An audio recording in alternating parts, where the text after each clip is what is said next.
The automatic has a question for O-1. How will the evaluation of criteria change in a possible Trump administration? I don't think the O-1 evaluation criteria are going to change. It's just the emphasis that USCIS places on a lot of these final merits aspects of the criteria. So there's still going to be the 8 criteria. That's kind of settled in regulation. I don't think that there are any proposals, even if there's a new incoming Trump administration, that would change those regulatory criteria. I could always be wrong. The agency has the ability to kind of introduce a new rule whenever they want to, but it does need to go through an extensive process in order to get changed.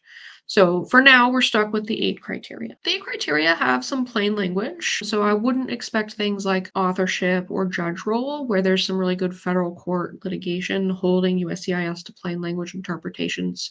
Don't think that those are going to go away. But what we saw with the Biden administration is this emphasis on like filling occupations with shortages, helping US national interest, really emphasizing STEM professions and STEM degrees, especially high-level STEM PhDs. And so a lot of O1s, I think, are easier to get through under that standard because the overall impression of what an O1 is for has shifted a bit, where now we're not necessarily looking for the top of the top of the top, which some officers still do, but most officers are being more reasonable. Instead, they're taking into account that Congress authorized this for people with extraordinary ability, and that can actually mean a broader range or a broader class of people. The standards, I think, can be raised if the incoming administration decides that they want to tighten the final merits analysis under O-1, or if they want to remove the emphasis on STEM professions.